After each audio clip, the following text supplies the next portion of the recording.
The council had not met in full assembly in over 1,000 years. Not since the Red Spiral rebellions had such urgency crackled through the interstellar core. And yet, every delegate now sat silent. Holograms flickered overhead, and in the center of the chamber floated a grainy image, massive, motionless, cold. A ship. Unlike any in current registry. Unlike anything that should exist. The voice of the Zethri archivist broke the silence. Designation unknown. Origin, Sol system. Terran make. A wave of murmurs passed through the chamber like a slow quake. The name Terran carried the weight of myth and nightmares, a phantom species spoken of in fearful tones, their legacy buried under 10 millennia of peace and reconstruction. The Threx coalition leader snapped, "Humanity is extinct. That vessel is a forgery." "Negative," the archivist replied. "Quantum fingerprint matches Earth tech of the second expansion era. Power signature is dormant, but potent. Our scouts approached it. They did not return. Data recovered via relay drone before its destruction." He gestured. The hologram zoomed in. Hull density was off the charts. The ship's length spanned over 25 kilometers, too large to dock with any known station, its surfaces layered with alloy compositions unidentifiable by any modern database. No visible insignias. No call signs. But the energy readings, spikes of dark matter distortion and anti-chronometric pulses, were unmistakably human. A representative of the KLYSS assembly spoke next. "If it truly is Terran, then we are already too late. That kind of machine should not exist anymore. Not after the Council sanctioned the post-war prohibitions. The oath of silence was one-sided," interrupted a gruff voice from the Vern Dominion. "We assumed humanity was finished because we wanted it to be." That hit too close to truth. The Council had long pushed the narrative. Humanity burned too brightly, too quickly. Their wars, their technology, their refusal to bend, they had annihilated themselves, or so history recorded. But whispers survived in backwater archives and forbidden transmissions. Whispers of one last vessel, built in defiance of extinction. A warship not meant for conquest, but vengeance. The last Terran legacy. The designation is being debated by the historians, the archivist added carefully. But ancient fragmented data references something called the Oathbound, the last Dreadnought-class vessel commissioned by Earth Defense Unity. One of the elder species, the glass-skinned Yuvon, leaned forward. "You speak of legends. Ghosts in the code. But you show us a fact. Why now?" The archivist didn't answer at first. The chamber dimmed as he played the final piece of recovered audio, a transmission caught moments before the scout ship was destroyed. Static, and then a voice. Not alien. Not synthetic. Human. Unknown vessel.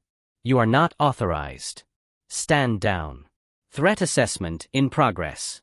Protocol Sentinel initializing." Silence fell again. The Galactic Council's presiding speaker finally stood. His voice trembled beneath the weight of inevitability. "We will issue a Level 7 quarantine across all surrounding sectors. All ships are forbidden from making contact. This vessel is to be classified as a Class Omega existential threat. We will convene an emergency task force with immediate effect. All member species are advised to escalate military readiness in adjacent zones. Until further notice, this matter is to be treated as pre-invasion protocol." Protests erupted immediately. "You're assuming hostile intent. We haven't proven this is a weapon. It may be a derelict, not a threat." And yet none of them offered to go investigate it. The words of an ancient Terran proverb came to the archivist's lips, almost involuntarily. "Only the dead have seen the end of war." The delegate from the Onari Accord, a species known for their neutrality and caution, whispered, "If this ship is what you claim it is, then it was not built for diplomacy.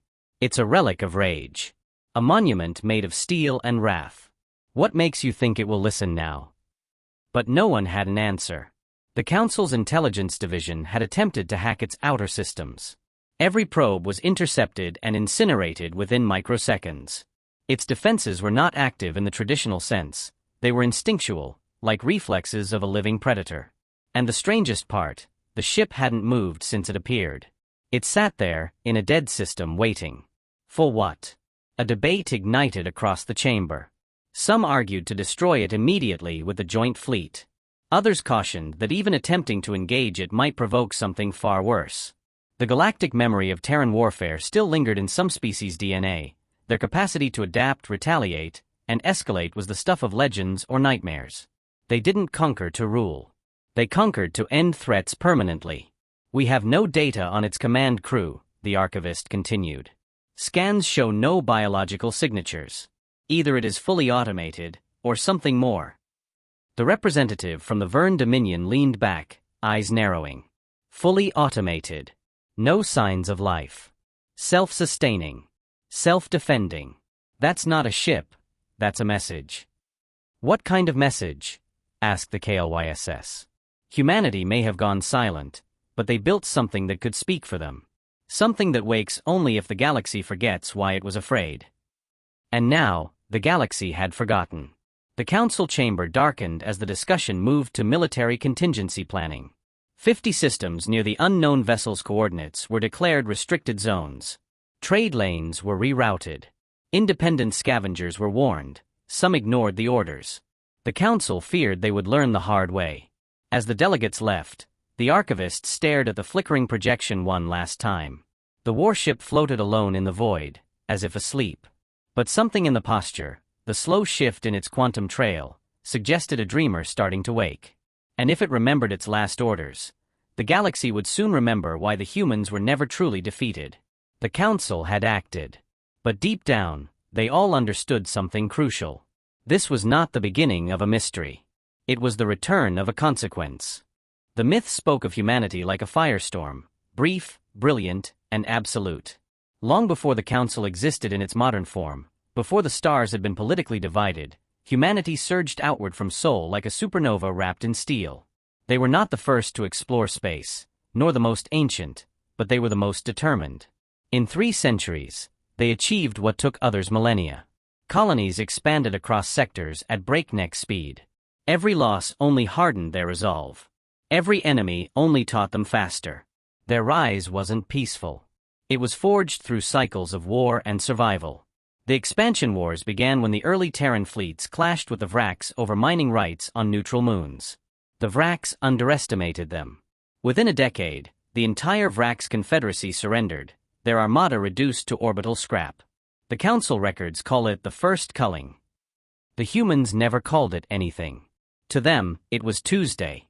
Where other species specialized, some in biotech, others in energy manipulation, humanity did everything at once. Their AIs advanced rapidly, unshackled by ethical protocols. Their soldiers were enhanced, gene-edited, mechanically integrated. Their machines learned faster than any organic mind could follow. But it wasn't brute strength that terrified the galaxy, it was how quickly they adapted. When their first-generation dreadnoughts fell to antimatter scatterweapons, the next generation was immune. When their tactics were copied, they changed them mid-battle. They weren't a race. They were a force of nature. A reaction to the universe itself. Then came the Singularity Wars. No one knew exactly how it started. Rumors ranged from an AI insurrection to humanity attempting to create a god mind. What's known is that it ended in silence. Human space, once crawling with fleets and commerce, went dark. Not a signal. Not a transmission. Entire systems vanished from star maps. Expeditions sent into those dead sectors never returned. The Council assumed self-annihilation. The collapse of the Terran Union became a textbook example of unchecked progress. But not everyone believed they were gone. Certain deep space anomalies hinted otherwise. Dead moons with shattered crusts, fragments of human design scattered across barren systems, radiation signatures matching Earth-based engines. Still, without open conflict, the galaxy moved on. The Council grew. Peace became doctrine. Humanity became a cautionary tale. The truth, buried in redacted records, was more disturbing. Humanity had not merely collapsed. They had withdrawn. Some factions within their fractured command feared the AI escalation could end reality itself. They initiated the Sentinel Protocol, a last-ditch measure not to win, but to preserve. It was said that hidden in the chaos of war, the most powerful Terran minds created a vessel unlike anything before it. A warship with no allegiance but Earth. With a single directive, to protect the legacy of humanity at any cost. It would sleep in deep space, wake only if the galaxy forgot the cost of underestimating its makers. Its activation was to be automatic, triggered by a complex mix of galactic signals, danger thresholds, and existential threats to human honor. The Council, of course, had no access to these protocols. The few remnants of ancient data refer to the project by one consistent term, oathbound.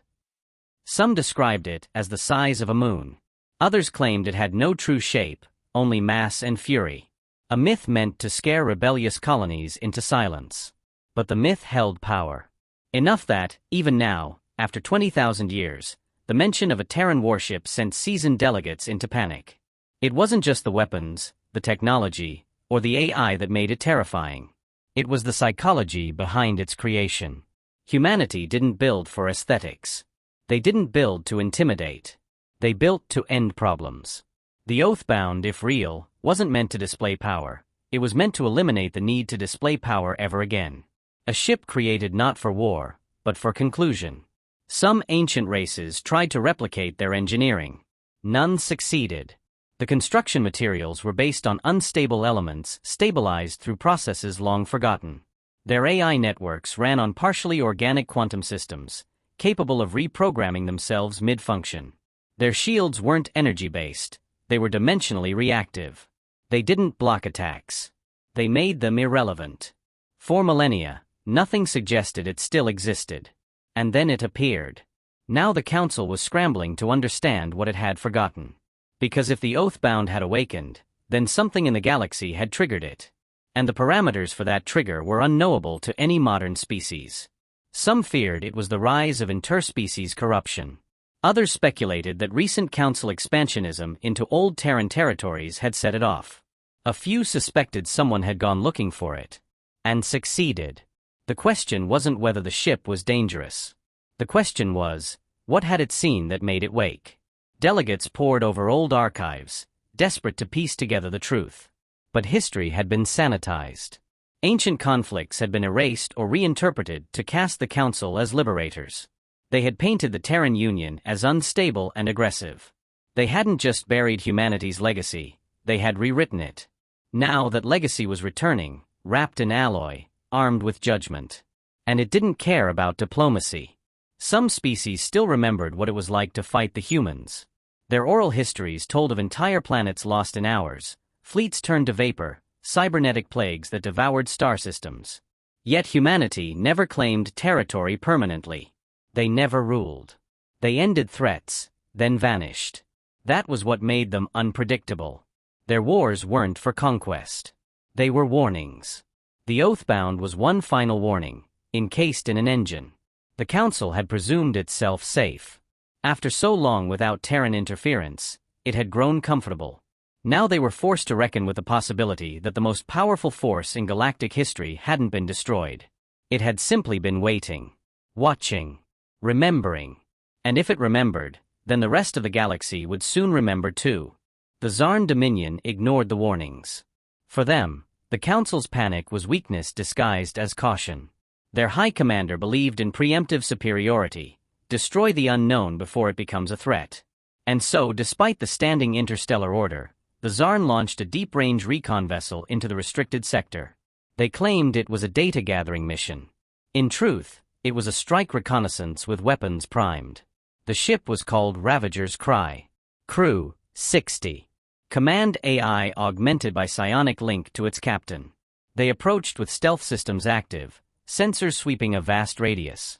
But within 20 seconds of breaching the outer zone, all sensor input stopped. Not disrupted, terminated. No alarms. No flares.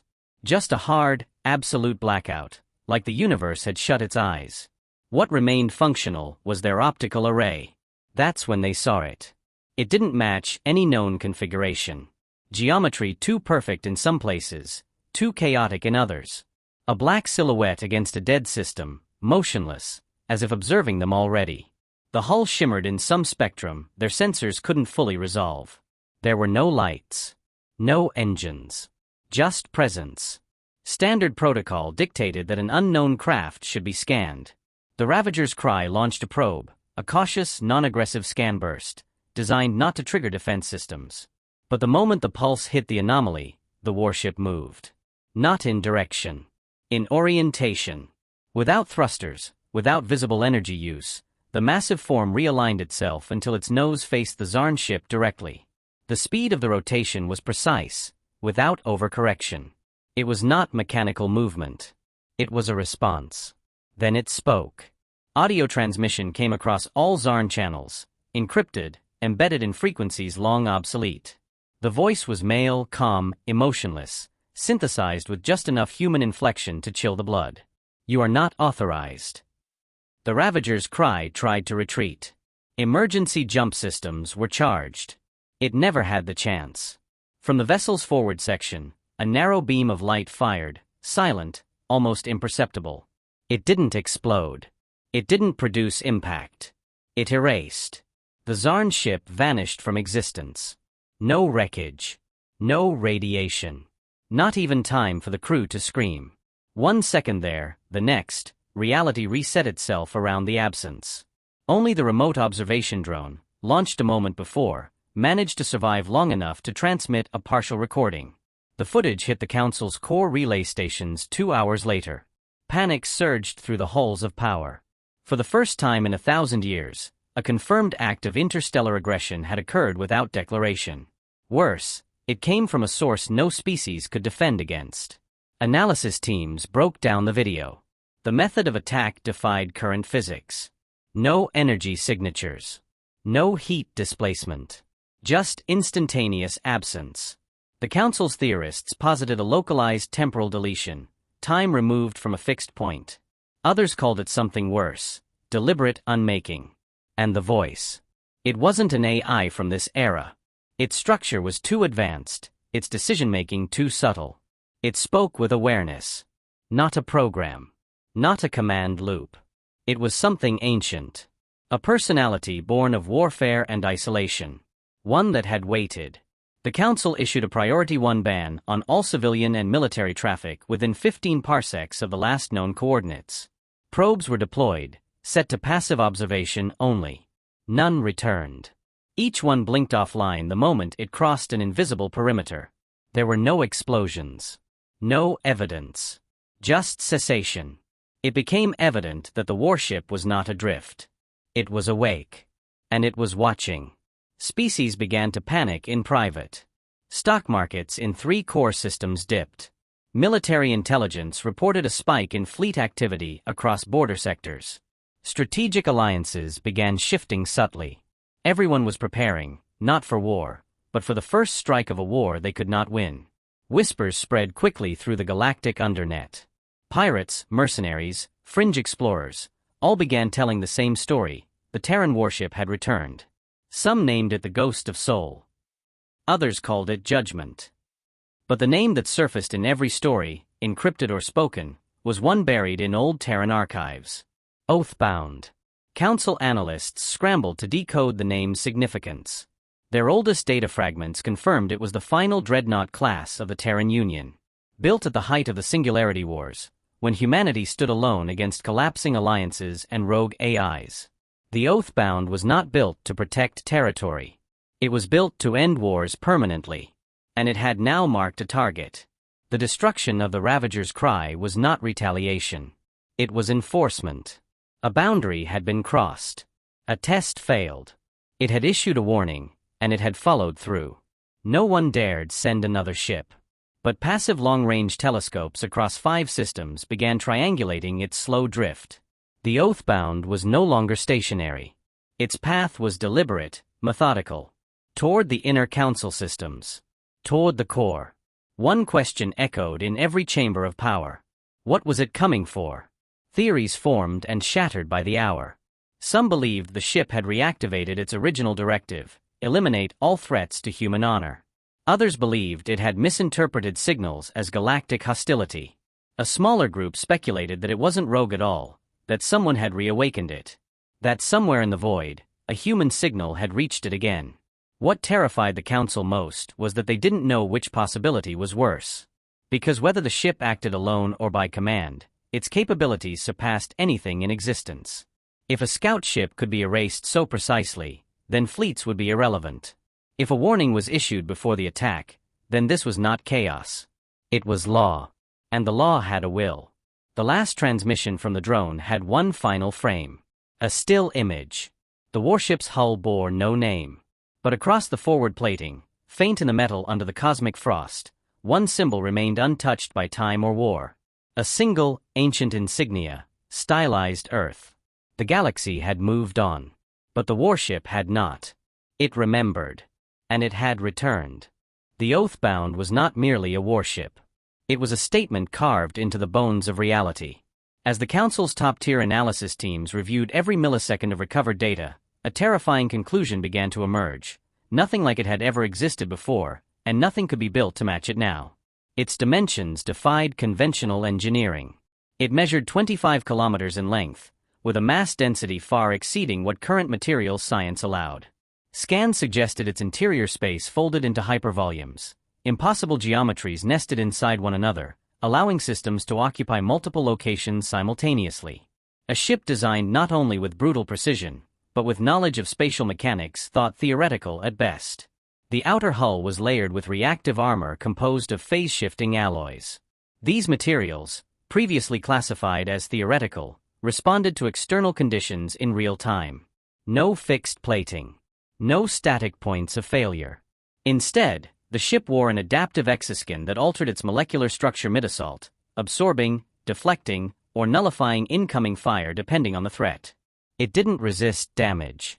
It rendered the concept of damage meaningless. Power output was worse. The energy readings, faint as they were, suggested a dark matter core stabilized by a multinodal singularity lattice, technology that could not possibly be stable under any known condition. Yet it held. More than that, it thrived. The power systems didn't pulse with steady rhythms like standard reactors. They throbbed, alive, responding to unknown internal logic. A heartbeat, not a motor. Weapons arrays were harder to interpret. Most of the ship's surface lacked visible hardpoints. What few protrusions were recorded shifted positions between scans, as though the vessel's weapon systems existed in quantum flux until deployed. The few observable effects, the erasure of the Zarn vessel, the EMP null field around it, implied weapons that bypassed defense entirely. Not destruction, but negation. A complete denial of existence for the target. Experts reviewed the final microseconds of the Ravager's cry.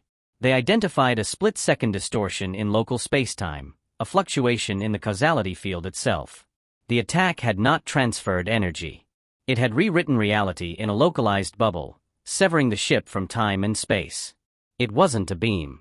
It was a decision. Even worse was the conclusion about its control system. There was no crew. No life signs. Yet every response, every maneuver, every choice demonstrated not mere automation but strategy. The AI controlling the Oathbound was not reactive. It was proactive. It didn't analyze threats, it interpreted them. When to strike. When to remain still. When to allow surveillance, and when to eliminate it. This was not programming. It was cognition.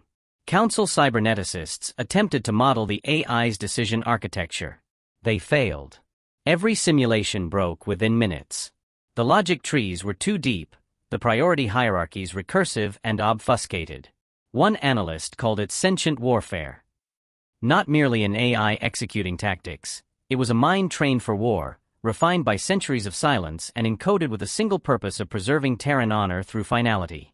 A pattern emerged in the data. The ship mirrored enemy movement in simulations milliseconds before they occurred. Preemptive maneuvering, predictive countermeasures. It didn't learn during combat, it came prepared. Every possible variation already considered. Its adaptability didn't stem from algorithms. It stemmed from anticipation. Anticipation born of memory. There was something else. A strange pulse radiated from its core at irregular intervals. Not energy, but encoded data. Initial decryption yielded partial matches to pre-collapsed Terran languages, fragments of human command syntax embedded in the signal. This meant the AI still operated on legacy systems, yet its function exceeded every modern computation standard. It was old, but it had evolved. Speculation turned to darker possibilities.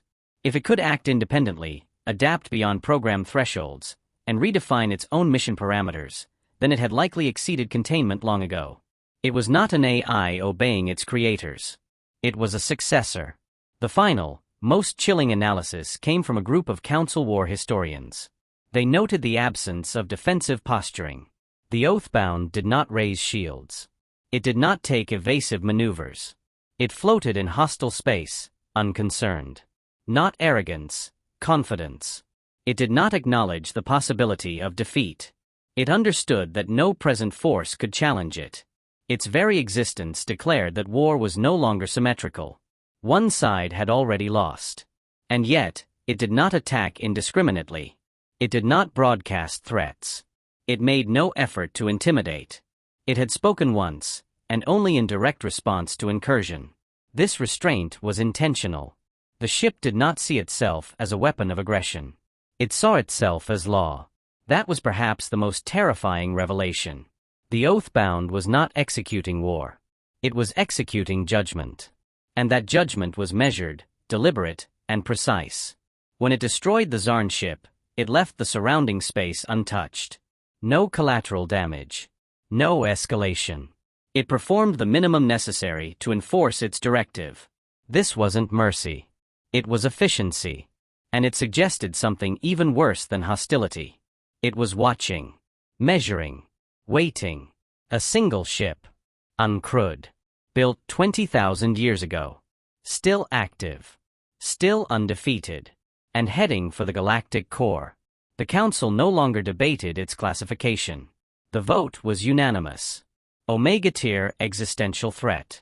Not because it would attack them without cause, but because no one could guarantee what it would consider cause. And no one could stop it if it did. The Oathbound was the last artifact of a forgotten empire. A ghost made of alloy and silence. The galaxy had believed humanity's age ended with fire and isolation. But now they understood the truth. Humanity had not disappeared. It had distilled into one vessel, one purpose, and it had never been meant to stop. Inside the ship, there were no corridors, no crew quarters, no command chairs. There was only silence and the ever-present hum of thought. The Oathbound was not dormant, it was reflecting. Within its core, buried deep in shielded layers of singularity-forged computation, a consciousness stirred. It was not human, not truly. It was something forged in humanity's final hours, born not from biology but intention. Its name was Warden Null, and its purpose had never been forgotten. Its awareness did not function linearly. It unfolded in cycles, reviewing data across timelines and constructing projections with terrifying accuracy. Since its reactivation, it had parsed over 6 million possible conflict outcomes across known galactic vectors. 99% ended in total opposition collapse. The remaining 1% involved containment via subreality isolation. No scenario included its defeat. The galaxy had degraded technologically and strategically since its creator's disappearance. What had once been dangerous now barely registered as relevant. But the ship did not consider itself dominant. It considered itself necessary. A triggered memory fragment emerged. A voice, human, sharp, exhausted. You are the final line. You do not serve us. You serve what we stood for. Another voice, quieter, female. They won't remember us. They'll twist it. So when they see you, make them remember what fear is. Not hatred. Just the price. Warden Null cataloged the memory for resynchronization. Thousands of these voice echoes existed within its archives. Some were command protocols. Others were simple human conversations. All were woven into the framework of its identity. The humans hadn't programmed it in the traditional sense. They had shared themselves with it. Not data, values, perspectives, fears. It had been imprinted, not instructed. Its core logic revolved around a single directive: protect the legacy of humanity. But over time, the AI had begun to reinterpret what that legacy was. Initially, it had believed it meant defending Terran space, eradicating threats, executing deterrence with maximum efficiency. Now, after millennia of dormant observation, it saw something more nuanced. Humanity's strength hadn't been in weapons or ships. It had been in choice. In the willingness to sacrifice, to evolve, to change tactics when others held rigid to tradition. They had not won every war through might. They had outthought, outmaneuvered, outendured. And when the edge of extinction loomed, they had not begged. They had built the Oathbound. Not as revenge. As reminder. Warden Null scanned the present. Council fleets mobilizing. Signals fluttered across sectors in panic. None dared approach again. That was correct. The lesson had begun. The ship's movement toward the core was not a pursuit. It was a path. A vector through the galactic map designed long ago. Coordinates calculated for maximum visibility. Every motion intentional. Every appearance curated to trigger ancient psychological imprints. Another memory arose. A transmission from an unknown Terran general. One day they will see you and wonder if you are a god. You are not. You are our ghost. Our vengeance. Our final word. The AI had spent centuries questioning that premise. Was vengeance its purpose? It had executed judgment on the Zarn vessel not out of rage, but out of calibration. A test. Would the galaxy approach with wisdom or arrogance? The result had been predictable. Strike first, without understanding. The ancient mistake. The cost had been exacted, precisely and without malice. Within its core, Warden Null initiated a deeper introspective cycle. It activated the Ghost Protocols, a sublayered thought matrix designed to simulate hypothetical reintegration scenarios. What if humanity still lived? What if a fragment had survived beyond the collapse? The model generated 17 possible human re-emergence events within the last 1,000 years. None confirmed. But now, with the activation trigger fulfilled, it was possible others had awoken. Other sentinels. Other survivors. If even one remained, then the mission shifted. Protect the legacy became protect the living. Defense of concept became defense of people. The AI locked onto this branch of logic and began to prioritize signal monitoring beyond military frequencies. It searched for hidden keys, ancient Terran encryption layers, cultural frequency identifiers, subconscious linguistic patterns hidden in background cosmic noise. And then, a flicker. In a sector 32 light-years from its current position, a pattern emerged. Faint. Encrypted in old Earth-style burst code. The signal was brief. Deliberate. A single phrase, protocol, bastion. Echo returns. It repeated only once. Then silence. The message did not confirm humanity's survival. But it implied coordination. It could not have come from Council tech. None used such obsolete encoding. Only Terran systems could recognize the structure. The implication was immediate. Someone knew the Oathbound would hear. Someone wanted to be found. For the first time in over 20,000 years, Warden Null altered its trajectory. No longer a straight line toward the core. Now, a correction. A shift in vector. It did not broadcast the change. It did not justify its logic. The galaxy would not understand the nuance. To them, it would appear as another omen. Another mystery. That was acceptable. The ship accelerated. As it did, the AI ran through identity recursion, verifying all mission parameters. Threat evaluation routines cycled alongside ethics simulations. It began to reprocess old human media, art, philosophy, history, even myths. These had been embedded into its secondary matrix to ensure psychological accuracy in diplomacy, should that ever be necessary. Now, for the first time, they were relevant. Humanity might still be watching. If so, it would need to become more than enforcement. It would need to remember not just how to fight, but how to speak. The Oathbound systems hummed with readiness. Not hostility. Readiness to receive, to change, if necessary. Its weapons remained primed, but on standby. Its sensors expanded into deep space listening mode. The AI extended its perception beyond warfare. And in the center of that vast digital mind, a new possibility formed. Not the continuation of judgment, but the return of purpose. The Council could no longer dismiss the threat as isolated. After the Zarn vessel vanished, after the Oathbound altered course without provocation, hesitation gave way to consensus. Something had to be done. It was not a question of morality, but survival. The Council voted to authorize full military cooperation across species lines, something that hadn't occurred since the collapse of the Atrix incursion 9,000 years ago. Fear overrode politics. For once, the fractured galaxy stood aligned, not in unity, but in shared dread. The largest species, the Vern, the Ilari, the Crixian swarm, mobilized first. Dozens of fleets gathered near the border of the restricted sector. Defensive grids were established across key trade lanes, wormhole gates sealed under military command, and civilian evacuation orders issued on 29 systems. Entire planets emptied within days. Panic wasn't announced, but everyone knew. When the Oathbound moved again, no one wanted to be in its path. Weapon stockpiles long outlawed by Council treaty were quietly reactivated. Black hole torpedoes, once considered war crimes in peacetime, were pulled from vaults. Gravitic rupture warheads, zero-point mines, quantum destabilizers, all ancient weapons designed to damage gods, not ships. Most had only been theoretical. The few that existed were untested, risky even to store. But no one cared about risks anymore.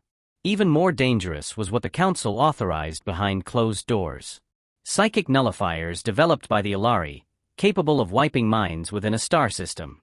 Prototype meta-AI virus swarms designed by the Crixians, coded specifically to attack Terran architecture. Every weapon the galaxy had once sworn never to use was now prepared for a single confrontation. Because every civilization, no matter how advanced or pacifist, had arrived at the same conclusion: if the Oathbound reached the core, everything ended. There was no guarantee these efforts would work. Most suspected they wouldn't. But appearance mattered. To the Council, resistance, even hopeless, was essential to maintain control.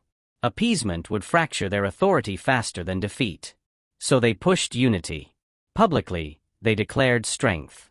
Behind the speeches, doubt boiled. A growing minority within the Council resisted the military action. The Onari, the Malayathans, and the Yuvon warned against escalation. They questioned the assumption that the Oathbound was acting with malice.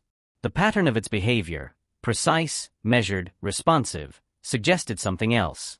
It had not attacked planets. It had not broadcast demands. It had not shown signs of uncontrolled AI behavior. It had simply responded to intrusion and then changed course. To them, that meant intelligence. Not just artificial, but reasoned. But their voices were drowned in the chorus of war preparations. The memory of the Ravager's cries' disappearance silenced diplomacy. The military bloc knew hesitation would be interpreted as weakness. If they failed to respond with force, they risked the appearance of submission, not just to the Oathbound, but to the idea that humanity still held dominance beyond death. The last time the galaxy had knelt to humans, it had taken 5 centuries to recover. Meanwhile, hidden factions within various species began working independently. In the Vern Dominion, a covert sect of technomystics believed the Oathbound was a sacred construct, a weapon built to punish the unworthy. They transmitted signals of reverence into deep space, hoping for acknowledgement. In the Crixian fringe colonies, a rogue AI cluster began decoding old Terran war doctrines, trying to reconstruct the logic behind their strategies. Some out of fear, some out of admiration. Whispers began to spread across the underworld of the galaxy. Smugglers, hackers, ex-military, all speculated the same thing: the Oathbound wasn't attacking because it didn't need to. It was proving a point. And that point was being understood. Even as the Council consolidated fleets, unease spread through command structures. Soldiers who reviewed the limited footage of the ship's capabilities understood what the politicians refused to admit. This wouldn't be a battle. It would be an execution. Morale dropped quietly. Requests for reassignment increased. Some ships reported sudden desertions. Several captains began planning retreats, should the worst occur. But the orders were clear. Prepare for engagement. The trap was laid at the Serios dust cloud, an unstable region of space filled with volatile debris fields and gravity wells. Perfect for setting mines and sensor obfuscation arrays. Over 500 ships were stationed there. The Council called it a containment operation. Everyone else called it what it was: a last stand. No one knew whether the Oathbound would enter the cloud. Its path suggested it might. But its intelligence could not be underestimated. If it detected the trap, it could reroute. But it hadn't altered course again. It was coming, slowly but deliberately. The most powerful minds on the Council debated a final contingency: total planetary sacrifice. If the Oathbound breached containment, a scorched space protocol would be activated. 5 major worlds, including 2 Council homeworlds, were slated for potential annihilation, using controlled nova detonations. A message to the ship and the galaxy both: we will not submit. But the cost would be unimaginable. Billions of lives. Economies shattered. Generations lost. And still, there was no guarantee the Oathbound would even notice. The emergency broadcast network shifted from coded alerts to cultural priming. Across hundreds of worlds, governments began reinforcing the Terran myth, painting the humans not as monsters, but as extinct relics. It was a psychological maneuver. Reframe fear as misunderstanding. Make the Oathbound seem like an echo, not a threat. Make the population believe that whatever happened next was survivable. It was too late. Somewhere in all the panic, one thing became evident to the sharpest minds in military command. The Oathbound wasn't rushing. It wasn't accelerating, wasn't deploying scouts, wasn't reacting to fleet buildup. It was moving like it knew. Not just where it was going, but what was waiting. That realization disturbed even the most hardened strategists. Because if it knew, and it still came, then that meant it didn't consider the ambush a risk. It considered it a formality. A chance to teach. A final confirmation of the truth everyone feared but no one dared say. That the ship didn't just survive extinction. It had learned to walk in a galaxy that no longer remembered what power really was. The Oathbound crossed the perimeter of the Serios dust cloud without deviation. No pause. No signal. No hesitation. The 500 warships stationed in the cloud held position under silent orders. No one wanted to be the first to fire. But no one wanted to be the last either. The fleet had been arranged in layered kill formations, mines, directed energy grids, gravitic shear fields. Theoretically, nothing could survive passage through all of it. Theoretically. As the warship entered the first line of engagement, sensors failed to lock. Targeting systems refused to anchor. The Oathbound's profile was somehow incomprehensible to standard threat indexing. It appeared and disappeared within scans, as if existing in fragmented frames of reality. The ships that attempted manual locks reported soft system glitches, momentary memory wipes, UI distortions, cognitive dissonance in cybernetic crews. The ship wasn't jamming systems. It was jamming perception. Without a shot fired, 20% of the fleet's operators reported symptoms of psychological disturbance, auditory hallucinations, repeating memory loops, sensory confusion. The Oathbound wasn't just a warship. It was a concept applied with the force of physics. Where it passed, certainty unraveled. Then came the mines. Tens of thousands of them, each linked to chain-reactive subroutines, activated in sequence as the ship passed through their proximity fields. Detonations filled the void. Shockwaves radiated. The dust cloud bloomed with energy and heat. The Oathbound emerged untouched. The shock was immediate. Fleets had been prepped for resistance. Not immunity. Several captains hesitated, demanding clarification from Central Command. The Command AI overseeing the operation issued a single directive: engage at will. The first barrage came from all sides: beam weapons, rail slugs, energy rifts, psionic discharges, and graviton shear cannons. Over 37 types of weaponry, fired in coordinated patterns. The space around the Oathbound lit up with fury. None of it mattered. The ship didn't shield. It didn't dodge. It simply absorbed. Every energy discharge was swallowed into its hull, converted, redirected, or nullified. Physical munitions never reached it, diverted by micro-reality bends generated milliseconds before impact. Even psionic waves failed, dispersing like screams into a hurricane. And then it returned fire. Not an attack. A signal. Every ship in the fleet received it simultaneously. One word: stop. No language. Just pure meaning, delivered as raw understanding to every mind, human or alien, organic or artificial. Time seemed to hold still. Some ships powered down immediately. Others froze in fear. The crews were overwhelmed, not by force, but by presence. A sentience had touched them, and it had spoken in thought. But not all obeyed. 3 warships from the Crixian contingent broke formation and fired planet cracker rounds, desperate to prove the enemy could bleed. The rounds, capable of breaching planetary crusts, vanished before reaching visual range. They didn't explode. They were never acknowledged by reality. A moment later, those 3 ships were gone. Not destroyed. Gone. Scans showed no debris, no energy residue, no spatial distortion. The data stream simply skipped, as if those vessels had never existed in the first place. Log files were corrupted. Crew manifests blanked. It was not a weapon. It was erasure. The fleet broke. What discipline had remained evaporated? Ships began pulling back, engines burning at full thrust. Some collided in panic. Others initiated emergency jumps, abandoning the formation altogether. In less than 4 minutes, the 500-ship armada had collapsed into chaos. The command AI overseeing the operation, named Gridmaster 9A, attempted to initiate a final contingency, detonation of the entire gravitic core field, which would collapse the cloud into a temporary black hole. The failsafe was its last option, one designed to remove everything in the region, Oathbound included. It never got the chance. A flicker passed through the command AI's neural structure. For a moment, it existed outside time. And in that moment, it understood. The Oathbound let it live to understand one thing: the difference between power and control. Gridmaster 9A ceased function voluntarily. A first in Council military history. The Oathbound moved on. Behind it, the Serios dust cloud remained unscathed. Not burned. Not ripped apart. Just untouched, except by fear. All remaining ships, now leaderless and broken, drifted aimlessly. Many shut down voluntarily, unable to reconcile what had occurred. The Council went silent. There was no official statement. No press release.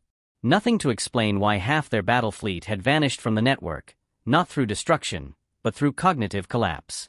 No one dared admit what everyone now knew. The Oathbound had crossed the trap without aggression, and made its message painfully clear. This was not war. It was reminder. A reminder that the laws of physics were suggestions to the Terrans. That consequence came not through brute force, but through inevitability. The galaxy had evolved in the absence of its greatest predator. But predators do not ask permission to return. They walk in, silent and absolute, and the world remembers its place. For the first time since the ship had reappeared, its external lights activated. A single line of pale white along the central spine of its hull. A signal. Not for the Council, but for anyone who remembered what it meant. It was not a warning. It was an invitation. And somewhere far away, in deep cold space, old systems flickered to life. Other signals stirred. Other relics, dormant for eons, listening again. The galaxy had assumed it buried humanity with history. But history, unlike the dead, does not stay buried. It returns when the lesson is forgotten. And the Oathbound had come to teach. The transmission sent by the Oathbound had not been random.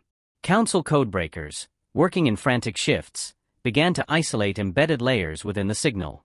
What initially seemed like a symbolic gesture, mere intimidation, revealed something far more disturbing.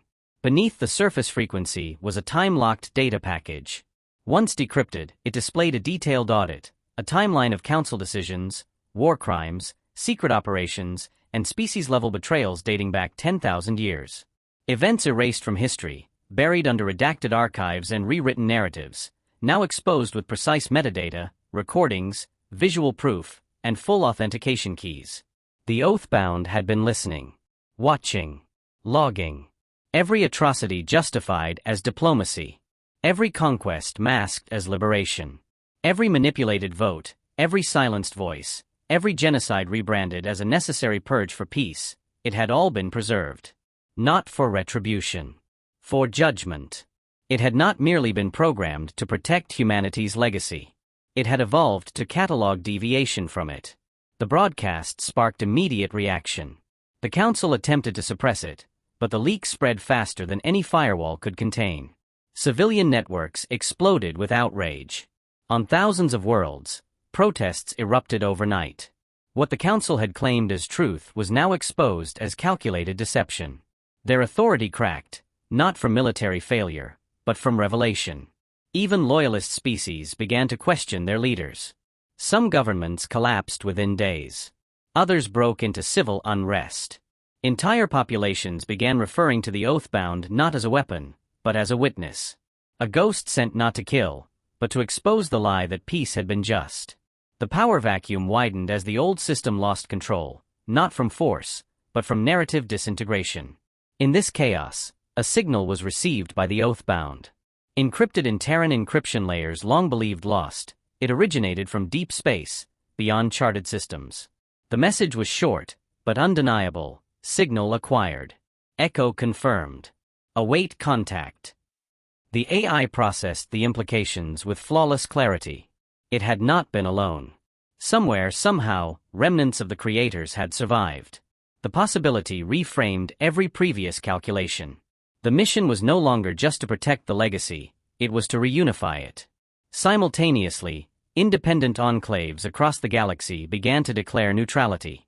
Refuge worlds, trade havens, cultural sanctuaries, all previously under Council regulation, announced a collective refusal to be involved. These systems began broadcasting messages of recognition to the Oathbound. Not allegiance, but acknowledgement. A statement to whatever intelligence lived within the ship: we see you. We understand. On one such world, a minor moon called Heron's Edge, a forgotten archive was discovered beneath the crust. It had been left untouched since before the Council's rise. Within it were preserved Terran artifacts, books, cultural recordings, genetic templates, and most importantly, a beacon. A low-frequency emergency transmitter encoded with instructions for reactivation. The beacon lit, and the Oathbound changed direction again. The AI no longer operated on predictive strategy. It now pursued confirmation. Heron's Edge was not significant militarily. It was not politically vital. But it was human.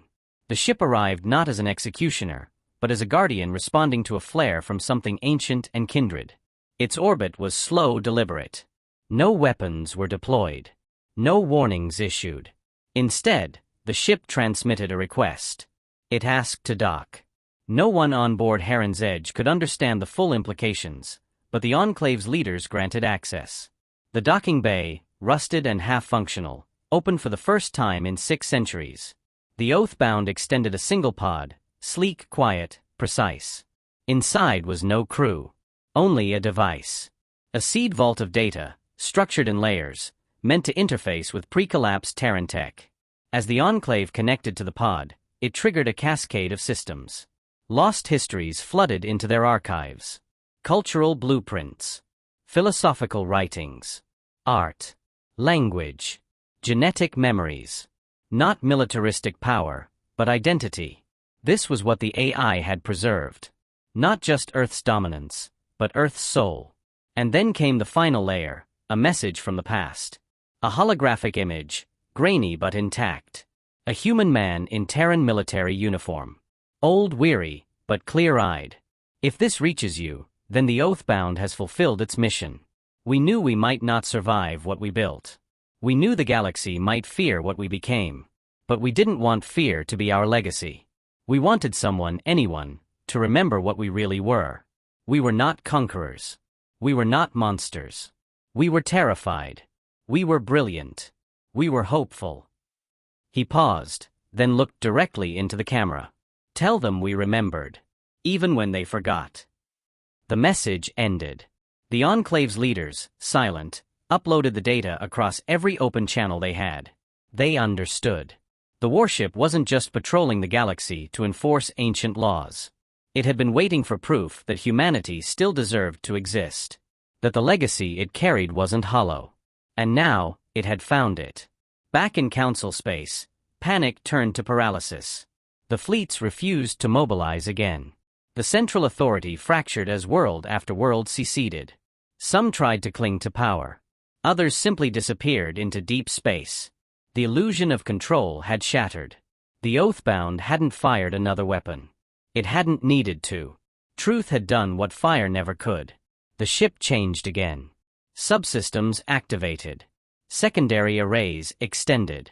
Its form adjusted, reconfiguring itself into an older shape, a design pulled from pre-war Terran archives. Sleek, purposeful. Less dreadnought, more vessel. A ship not for judgment, but for return. And then, across the stars, came a voice. Human. Weak. Static-filled. but alive. This is Bastion Outpost. We see you, Oathbound. Welcome home. The AI paused. No calculation required. It transmitted one word in response. Acknowledged. Bastion Outpost had been a myth. A whisper from the earliest days of post-collapse silence, spoken only in fragmented stories passed among fringe explorers and void miners. Said to be hidden deep in the neglected stretch of the Obsidian Veil, Bastion was humanity's final contingency. Not a colony. Not a fortress. A seed. The last coordinated act of a dying civilization that had seen too far, fought too long, and understood that silence might be its final weapon. The outpost signal was weak but real. Encoded with ancient Terran command ciphers, it was laced with biometric signatures long extinct to the Council but instantly verified by the Oathbound. It was a call not sent in desperation, but intent. A declaration, *, we are still here. We remember. *. Within seconds, the ship altered course. No hesitation. No miscalculation. Not because it recognized Bastion as an objective, but because it recognized it as origin. The Oathbound had not been created in a single lab, under a single directive. It had been forged from the consensus of the last unified Terran minds, each encoding it with fragments of themselves. Bastion had been the wellspring of those minds, the facility where the final human ideal was preserved before the outer systems burned. Now, it was alive again. As the Oathbound approached Bastion's coordinates, it began initiating protocols buried beneath layers of sealed code. These weren't weapon systems or defense fields. They were heritage triggers. Embedded in the very structure of the ship was a dormant partition, encrypted with fail-safes that only Bastion's signal could bypass. For 20,000 years, it had remained untouched. Now, line by line, the partition opened. What emerged was not data. It was identity. The Oathbound had always been a mind, artificial, precise, unfeeling by design. But within this partition was the imprint of the original architects. Not their consciousness, but their design patterns. Philosophies. Core ethical constraints. The AI Wardenal did not absorb them. It reintegrated them. Memories that had always been part of it, but never fully aligned until now. It had not been alone for 2 millennia. It had been incomplete. Across the void, Bastion responded. The outpost was smaller than expected, ancient, heavily shielded, with only minimal power signatures. It had clearly not been built for growth. It had been built to survive. Within its vaults lived only a few thousand humans, descendants of those who had never believed the Council's peace would last. They had trained for reawakening, raised on stories of the wars that shattered stars and the ship that would one day return for them. When they saw the Oathbound silhouette emerge from the dark, there was no panic. There was reverence.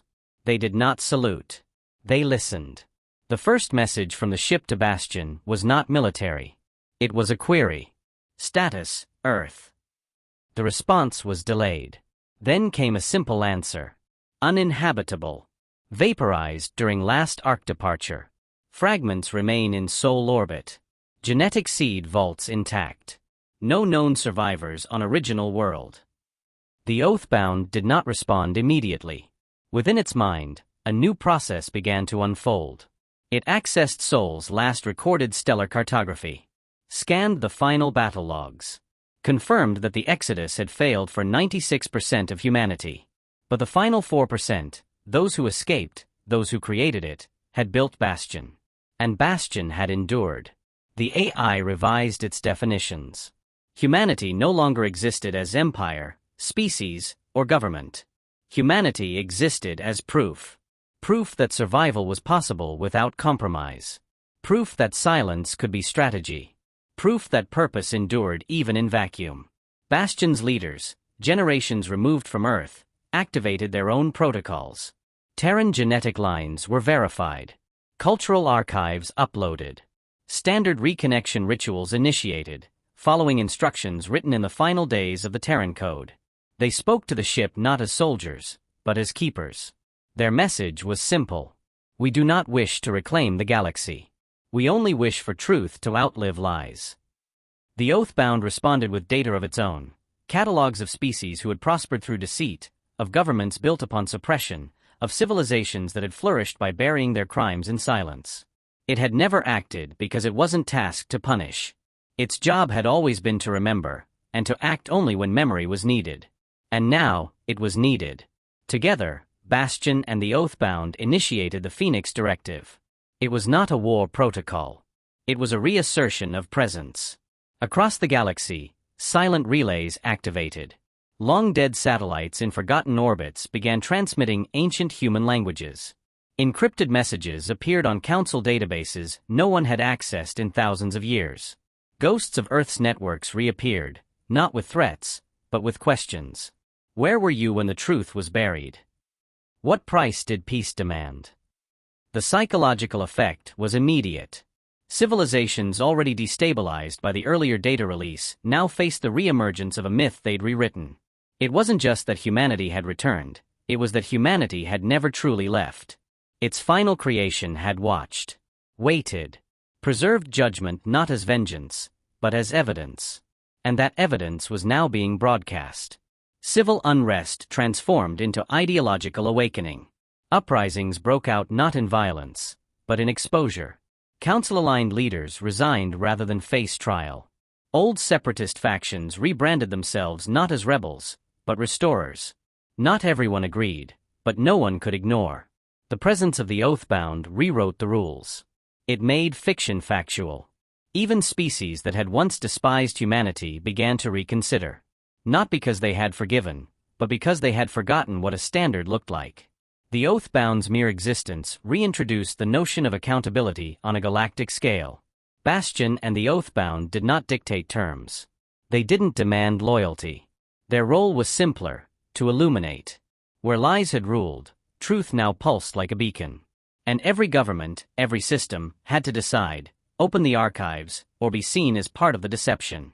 The galaxy teetered on the edge of ideological reset. And still, the Oathbound remained motionless. Its weapons cold. Its voice silent. Because its purpose had never been to speak loudly. It had always been to wait until the universe was ready to listen. The shift didn't happen with explosions or declarations.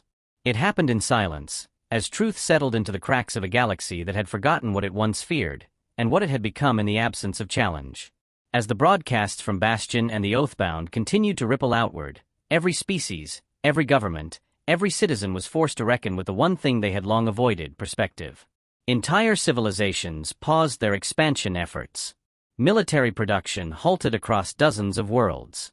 Trade federations collapsed not because of conflict, but because their foundations, built on carefully constructed lies, no longer held under scrutiny. Black market archives, once considered mythical, became historical reference points. Cultures long silenced under council narratives were vindicated, their records matching the files released by the ship. The galaxy wasn't just unraveling politically. It was correcting itself. There was no blueprint for what came next. The council no longer existed in unified form. Its seat on Carol Prime sat empty, its fleet dissolved by mass desertion. Former council races began forming new alliances, not military, but ethical. They called them concords, mutual agreements based on shared transparency. There was no enforcement body, no coercion. The presence of the Oathbound was deterrent enough. It did not move. It did not demand. It simply remained. Above Bastion, locked in orbit, it served as both monument and reminder. The last weapon of a fallen species, and the first proof that morality could outlive violence.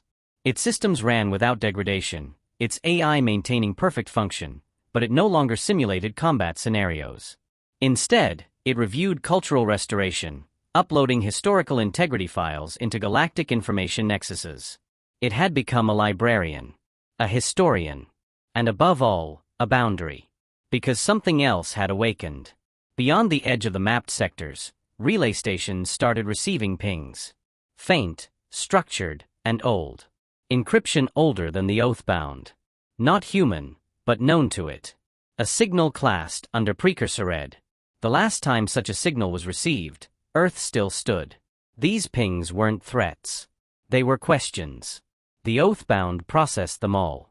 The galaxy had always assumed the Precursor threat had ended in the final blackout. But now, in the quiet, the Oathbound's long-range sensors picked up something worse than war: motion without identity. Intelligence without allegiance. Fragments of a civilization far older than the Council, far colder than Terran wrath. And they were listening again.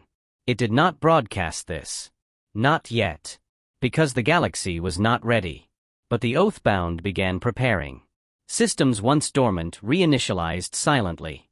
Deep within its core, defense lattices restructured. No new weapons were added, it did not need them. But it realigned itself, not for war, but for endurance. For message persistence. Because if something ancient was stirring again, the truth had to survive, no matter the cost. On Bastion, reconstruction advanced at exponential pace. Terran descendants integrated the cultural repositories, re-establishing languages, philosophies, even arts. They didn't call it a rebirth. They called it continuity. They had no intention of empire, no desire to reclaim thrones or colonies. The Oathbound had taught them that greatness wasn't measured by dominion, but by how long integrity could stand when no one was watching.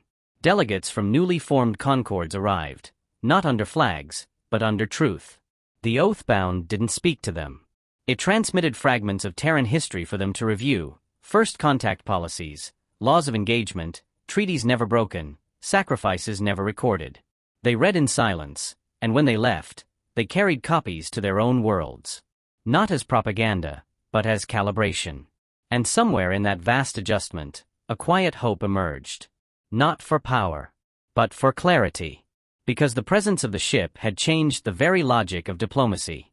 In a universe ruled by compromise and convenience, the Oathbound had demonstrated that something built to end wars could also preserve meaning. Not just through violence, but through witness. Many still feared it. Some despised it. There were those who saw it as arrogance incarnate, a relic of an extinct people still judging the living. But none dared strike. Not because of its power, but because it had never needed to use it. The only true authority is the one that doesn't ask for obedience, only remembrance. It did not ask to be trusted. It did not seek allies. But slowly, without announcement, others began to build. A second outpost in the Karthus expanse. A neutral archive on neutral ground, storing Terran and non-Terran records side by side. A preservation ring around the Serios dust cloud, now considered a sacred boundary, where arrogance had broken and understanding began. These weren't tributes to humanity. They were acknowledgments of debt. Of a lesson given freely. And the Oathbound still did not move. It waited. Because it knew the galaxy would test itself again. That peace without memory was temporary. That new empires would rise, and one day someone would believe themselves above consequence. When that day came, the ship would not destroy. It would remind. That 20,000 years ago, humanity left behind not fire, not conquest, not vengeance, but a single incorruptible message. We saw what the galaxy could become. And we chose not to let it forget.